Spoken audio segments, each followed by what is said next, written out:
In today's video, I'm going to teach you how to use ClickUp for inventory management. We'll set up a ready-made inventory system using a ClickUp template so you can track stock, suppliers, and restocks without building everything from scratch.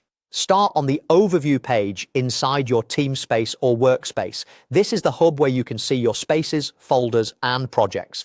Make sure you're in the area where you want the inventory to live, for example, your operations or warehouse space, so permissions and visibility are correct. Open a folder or project where you plan to keep inventory. Choosing the right home now helps keep your lists organized and reporting clean later.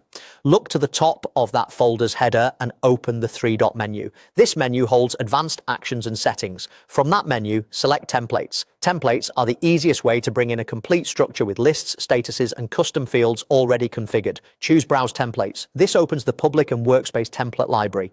In the search bar, type Inventory Management. You'll see templates designed for tracking item details, quantities, reorder points, and more. If multiple options appear, preview the one that best matches your process, paying attention to the lists included and the custom fields provided. When you found the right one, click Use Template. ClickUp will prompt you to confirm where to add it and what to include. If you're migrating from a spreadsheet, keep custom fields on since they'll hold things like quantity on hand and SKU.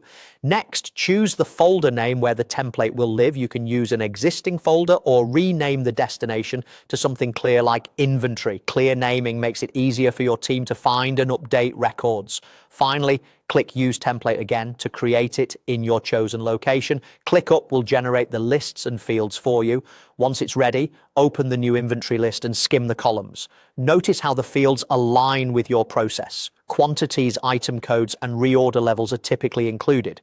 You can refine field names and options later to match your catalog and terminology. That's the setup. You now have an inventory workspace scaffolded with best practice fields and views ready for your team day to day. If you need to tweak anything, you can adjust fields, statuses, and views later without repeating these steps. Thanks for watching and happy organizing.